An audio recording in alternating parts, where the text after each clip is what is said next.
Hello students, तो nitric acid के इस वीडियो में हम लोग कंटिन्यू करेंगे और पढ़ेंगे test about the nitric acid and nitrates, उसके नाइट्रेट के जो कंपाउंड हैं, और साथ में पढ़ेंगे uses of the nitric acid. और एक बड़ा इंपॉर्टेंट टेस्ट यहाँ पे हमको पढ़ना है, ब्राउन रिंग टेस्ट। आइए जल्दी से शुरू करते हैं। तो देखिए, सबसे पहले जो test of nitric acid and nitrate है, हम यहाँ पे नाइट्रेट के टेस्ट भी लेके चल रहे हैं। नाइट्रेट से रिलेटेड एक वीडियो बाद में आपको मिलेगा। तो देखिए, गरम करके सबसे पहले हम हीटिंग के प्रोसेस के थ्रू टेस्ट करते हैं। तो पहला पॉइंट है on heating the concentrated nitric acid and nitrates. तो हमने पॉसिबिलिटी ले ली, पहली सिचुएशन है कंसंट्रेटेड HNO3 लिया या नाइट्रेट्स लिए, लेकिन पोटेशियम, सोडियम और अमोनियम नाइट्रेट नहीं है। इन तीनों को अलग कर दीजिए, बाकी सारे मेटेलिक नाइट्रेट और या कंसंट्रेटेड एसिड। इसको गर्म करते हैं तो क्या होता है, तो देखिए HNO3 को जब गर्म करेंगे, 4HNO3 को हीट किया तो वाटर बनेगा और 4NO2, ध्यान दीजिएगा, NO2 बनेगा और ऑक्सीजन रिलीज होगी। Metallic nitrate except potassium, sodium और अमोनियम, इसको लेंगे तो मेटेलिक ऑक्साइड बनेंगे या मेटल बनेगा, NO2 बनेगा। देखिए फिर से NO2 बन रहा है और ऑक्सीजन बन रहा है। तो ये जो NO2 बनता है ना, नाइट्रोजन डाइऑक्साइड इवॉल्व होता है, ये रेडिश ब्राउन फ्यूम्स देता है क्योंकि ऑक्सीजन भी साथ में है। तो NO2 के कारण हमको रेडिश ब्राउन फ्यूम मिलती हैं। इससे कंफर्म हो जाता है हम जिस चीज़ को टेस्ट कर रहे थे वो या तो HNO3 थी या मेटेलिक नाइट्रेट थे। पहला टेस्ट हो गया, evolution of reddish brown fumes of NO2, ये आइडेंटिफिकेशन है। दूसरे पर आए, अब देखिए यहाँ पर मेटल्स को ले लिया या मेटेलिक नाइट्रेट को ले लिया। तो जैसे मेटल लिया कॉपर, कॉपर के साथ में हमने कंसंट्रेटेड HNO3 को मिला के गर्म किया तो कॉपर नाइट्रेट का सॉल्ट बनेगा, वाटर बनेगा और फिर से NO2 बन गया। देखिए 2NO2 बन रहा है कॉपर के साथ में। अब हमने सोडियम नाइट्रेट का सॉल्ट ले लिया, NaNO3 प्लस कंसंट्रेटेड H2SO4 मिलाया इसमें। तो देखिए नाइट्रेट है ना यहाँ पे, तो नाइट्रेट के साथ में कंसंट्रेटेड H2SO4 मिलाया और कॉपर, यानी हमको इसकी प्रेजेंस पता लगानी है तो हमको क्या मिलेगा, सोडियम हाइड्रोजन सल्फेट।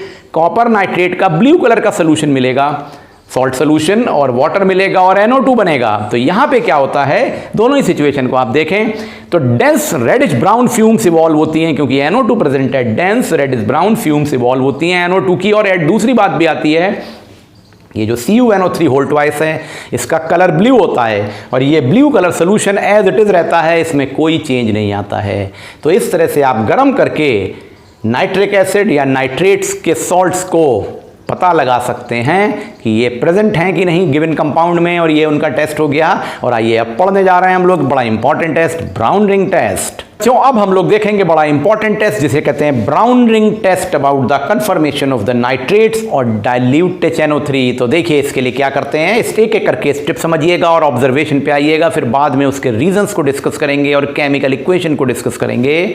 तो देखिए ये एक टेस्ट ट्यूब ले ली हमने, क्या ले लिया, ये एक टेस्ट ट्यूब ले ली, this is a test tube. अब इस टेस्ट ट्यूब में हम एक नाइट्रेट का सोल्यूशन या डाइल्यूट HNO3 को ले लेते हैं। तो इसके अंदर फिल कर दिया हमने, क्या भर दिया, यहां तक भर दिया, मान लीजिए ये हमने भर दिया डाइल्यूट HNO3 या नाइट्रेट सोल्यूशन, यहां पे भर दिया। ये आपने डाइल्यूट HNO3 या नाइट्रेट का सोल्यूशन भरा, यहां तक भर दा। अब इसके बाद इसके अंदर freshly prepared saturated solution of iron second sulphate भरते हैं, FeSO4 का फ्रेशली प्रिपेयर्ड सॉल्यूशन। अभी ये कैसे बनाते हैं और क्या होता है डिटेल में डिस्कस करेंगे। सबसे पहले इतना समझिए कि सबसे पहले आपने यहाँ डाइल्यूट HNO3 और नाइट्रेट का सॉल्यूशन भर दिया और उसके बाद इस पे आयरन सेकंड सल्फेट को भरेंगे। जब आप ये आयरन सेकंड सल्फेट यहाँ से इसमें डालेंगे तो आप देखेंगे ये इसके ऊपर यहाँ आ जाएगा, ये इसके ऊपर इस जोन में आ जाएगा। ये आपका FeSO4 freshly prepared solution of iron second sulphate है, दिस इज फ्रेशली प्रिपेयर्ड, ध्यान दीजिएगा फ्रेशली प्रिपेयर्ड बोल रहा हूं। ये FeSO4 का सोल्यूशन आ गया जो मैंने इन लाइन से बनाया है। देखिए तो ये एक डिमार्केशन लाइन है, नीचे डाइल्यूट HNO3 और नाइट्रेट का सोल्यूशन है और ऊपर आ गया आयरन सेकंड सल्फेट का सोल्यूशन। अब आप तीसरे स्टेप में क्या करेंगे, कंसंट्रेटेड H2SO4 डालेंगे इसमें, लेकिन ध्यान देंगे कैसे डालेंगे, साइड से डालेंगे। यहां से हम कंसंट्रेटेड H2SO4 डालते हैं और इस तरह से डालते हैं कि वो कंसंट्रेटेड H2SO4 यहां से आए और यहाँ पे आए और ये देखिए कॉर्नर से बहता हुआ आ रहा है और ये इसमें आके मिक्स हो जाएगा। इस फेरस सल्फेट के सोल्यूशन से आके रिएक्शन करेगा वो नेचुरली जब इससे पास हो रहा है और यहाँ आके डाइल्यूट H2SO4 पे मिल जाएगा। और जब यहाँ पे आके मिल जाएगा तो अब यहाँ पे आपके सामने कंसंट्रेटेड H2SO4 भी मिक्स हो गया यहाँ पर इस जगह पर। तो यहाँ पे नाइट्रेट का सोल्यूशन था, साथ में कंसंट्रेटेड H2SO4 का सोल्यूशन भी मिक्स हो गया। जब इसको डालते हैं तो ध्यान देते हैं कि यहाँ पर क्योंकि ये एक्वस सोल्यूशन था, डाइल्यूट HNO3 था या नाइट्रेट सोल्यूशन था, तो इसमें पानी भी था और पानी के साथ H2SO4 का कंसंट्रेटेड बहुत जल्दी रिएक्शन होता है, हीट ऑफ हाइड्रेशन आ जाती है। तो बड़ा ध्यान से हमको किनारे से डालना होता है और टेस्ट ट्यूब हिलनी नहीं चाहिए और ये यहाँ पे आके मिल जाता है।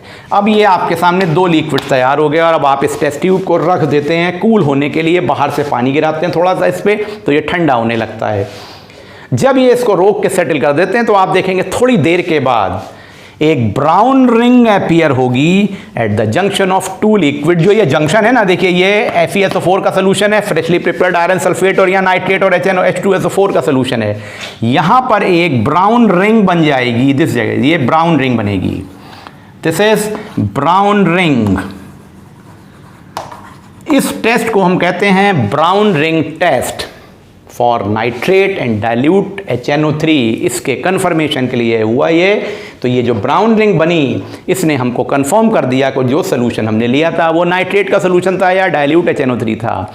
अब ये रिंग कैसे बनी, क्यों बनी और इसके क्या केमिकल एक्टिविटी है, ये उसके बारे में समझ लेते हैं। जो आपने अभी देखा कि एक ब्राउन रिंग बनती है during the brown ring test, वो ये ब्राउन रिंग है और नीचे सोल्यूशन होता है कंसंट्रेटेड H2SO4 और नाइट्रेट सोल्यूशन और ऊपर की ओर होता है FeSO4 का freshly prepared solution iron second sulphate का। तो इसमें देखिए क्या केमिकल रिएक्शन होता है सबसे पहले स्टेप में। तो देखिए 6 FeSO4 freshly prepared iron second sulphate का सोल्यूशन है ये, इसके साथ में कंसंट्रेटेड H2SO4 3H2SO4 लिया और डाइल्यूट HNO3 या नाइट्रेट का सोल्यूशन। इन तीनों को जब मिक्स किया तो हमको मिलता है FeSO4 whole thrice plus H2O और NO 2NO। देखिएगा NO रिलीज हो रहा है। तो पहला स्टेप हो गया FeSO4 का फ्रेशली प्रिपेयर्ड सोल्यूशन के साथ में H2SO4 कंसंट्रेटेड और डाइल्यूट HNO3 या नाइट्रेट सोल्यूशन। हमको मिला Fe2SO4 whole thrice iron 3 sulphate का सॉल्ट H2O और NO। अब देखिए जो हमने ये फ्रेशली प्रिपेयर्ड सोल्यूशन लिया था फेरस सेकंड सल्फेट का, इसके साथ में ये जो NO बना ना, NO इवॉल्व हुआ, ये रिएक्ट कर जाता है और एक एडिशन कंपाउंड बना देता है FeSO4.NO।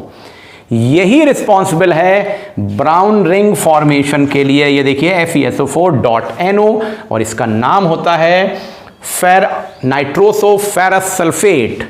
नाइट्रोसोफेरस सल्फेट है ये ब्राउन रिंग, ये यहां पर जंक्शन ऑफ द 2 लिक्विड पे बन जाती है। तो सबसे पहले तो आप ये 2 रिएक्शंस को समझ लीजिए जो during the brown ring test होते हैं। और iron freshly prepared solution of the iron second sulphate NO से रिएक्शन करके FeSO4.NO बनाता है। अब ध्यान देने की 2-3 बातें आती हैं। एक बात, हम हमेशा यहाँ पे फ्रेशली प्रिपेयर्ड सोल्यूशन यूज करते हैं FeSO4 का, पुराना सोल्यूशन नहीं लाएंगे। रीजन, ये जो आयरन सेकंड सल्फेट है जैसे ही एटमॉस्फेयर के एक्सपोजर में आएगा, जैसे ही हमने अगर यहाँ पे भरना शुरू किया तो ओपन करेंगे बॉटल को, तो जब इसको ओपन करते हैं तो तुरंत ये रिएक्शन करके ऑक्सीडाइज हो जाएगा और आयरन 3 सल्फेट में कन्वर्ट हो जाता है। तो क्योंकि इसकी ऑक्सीडाइजिंग प्रॉपर्टी बड़ी स्ट्रॉन्ग है, तुरंत ऑक्सीडाइज होगा और ये आयरन 3 सल्फेट में बदल जाता है। तो हम पुराना रखा हुआ सोल्यूशन यूज नहीं कर सकते, तुरंत सोल्यूशन बनाया और इसमें डाल दिया तो रिएक्शन परफॉर्म होगा। अदरवाइज ब्राउन रिंग का फॉर्मेशन आयरन 3 सल्फेट से नहीं होगा। तो फ्रेशली प्रिपेयर्ड सोल्यूशन लेंगे, पहली बात। दूसरा, ये जो ब्राउन रिंग बन रही है जैसा मैंने बताया ये FeSO4.NO है, ये हमेशा जंक्शन ऑफ द 2 लिक्विड बनती है। इस रिंग का नाम होता है नाइट्रोसोफेरस सल्फेट। ये रिंग हमेशा जंक्शन ऑफ द 2 लिक्विड बनती है। रीजन इसका ये है कि FeSO4 के रिस्पेक्ट में जो ये फ्रेशली प्रिपेयर्ड सोल्यूशन है इसके रिस्पेक्ट में कंसंट्रेटेड H2SO4 हैवियर होता है। क्योंकि ये हैवियर होता है तो ये सेटल डाउन होने लगता है और नीचे की ओर आज के नाइट्रेट सोल्यूशन के साथ मिक्स होकर यहाँ पर आ जाता है। और ये लाइटर सोल्यूशन है तो ये ऊपर की ओर रहेगा। और हल्के हल्के जब हम ड्रॉप वाइज कंसंट्रेटेड H2SO4 डाल रहे होते हैं तो ये रिएक्शन होने से NO बनता है और NO से FeSO4 के रिएक्शन से ब्राउन रिंग बन जाती है एट जंक्शन ऑफ 2 लिक्विड। तीसरी बात आती है, ये जो ब्राउन रिंग ऑफ FeSO4.NO है नाइट्रोसोफेरस सल्फेट, ये बड़ी अनस्टेबल होती है।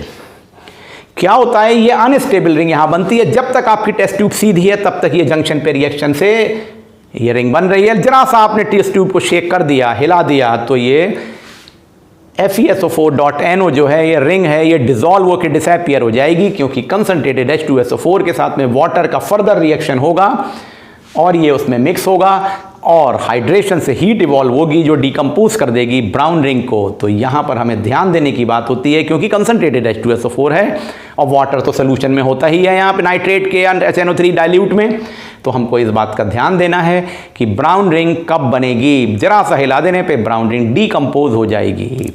तो इस तरह से आपने ये टेस्ट को देख लिया जिसे हम कहते हैं ब्राउन रिंग टेस्ट। और अब आइए शुरू कर देते हैं यूजेस ऑफ HNO3 के बारे में। तो देखिए नाइट्रिक एसिड के कौन कौन से यूजेस हैं जो बड़े इंपॉर्टेंट यूज हैं और नाइट्रिक एसिड का वेरियस फील्ड्स में यूज किया जाता है। तो सबसे पहला है मैन्युफैक्चरिंग ऑफ एक्सप्लोसिव। एक्सप्लोसिव जो बनते हैं, बॉम्ब्स बनाने के लिए जो मटेरियल यूज होता है, उसमें नाइट्रिक एसिड का बड़ा इंपॉर्टेंट यूज है। जैसे कि 3 इंपॉर्टेंट एक्सप्लोसिव आपके सामने लिखे हुए हैं। ट्राइनाइट्रोटोलुइन C7H7NO2 होल थ्राइस TNT, जिसको कहते हैं बड़ा इंपॉर्टेंट एक्सप्लोसिव है। Trinitrocellulose C6H7O7NO2 whole thrice whole molecule N। और तीसरा है ट्राइनाइट्रोग्लिसरीन C3H5O3NO2 होल थ्राइस। ये तीनों एज एन एक्सप्लोसिव यूज किए जाते हैं और नाइट्रिक एसिड से बनाए जाते हैं। दूसरा, manufacturing of the nitrate. In nitrates के बारे में अगले वीडियो में आप डिटेल में डिस्कशन समझेंगे कि नाइट्रेट कैसे बनाए जाते हैं। वेरियस तरीके के नाइट्रेट होते हैं। ये नाइट्रेट्स बहुत इंपॉर्टेंट होते हैं। जैसे कि इनका यूजेस देखें तो potassium nitrate as a gunpowder use करते हैं, ammonium nitrate as a fertiliser use करते हैं, silver nitrate in photography use करते हैं। यही 3 नाइट्रेट नहीं है, वेरियस नाइट्रेट हैं जिनका बाद में डिस्कशन होगा। उसके बाद हैं in making the dyes, perfume, drugs, दवाएं बनाने के लिए। जैसे एक इंपॉर्टेंट डाई है एजो डाई, इसके बनाने के लिए यूज़ करते हैं। In making the synthetic fibre, जैसे आर्टिफिशियल सिल्क बनाना है जो सेल्यूलोज नाइट्रेट होता है, या नायलॉन बनाने के लिए नाइट्रिक एसिड का यूज़ होगा। As a rocket fuel oxidant use करते हैं इसको। और एक्वारेजिया में तो हमने देखा ही है, एक्वारेजिया फॉर्मेशन के लिए, ताकि नोबल मेटल को डिसॉल्व कर सकें। सो इन दिस वे बच्चों, आप लोगों ने इस यूजेस को भी देख लिया और हमारा नाइट्रिक एसिड के प्रॉपर्टीज, यूजेस एंड प्रिपरेशन का होल वीडियो अब यहाँ पे खत्म होता है। अगले वीडियो में आप पढ़ेंगे detailed discussions about nitrate formation from nitric acid. Thank you.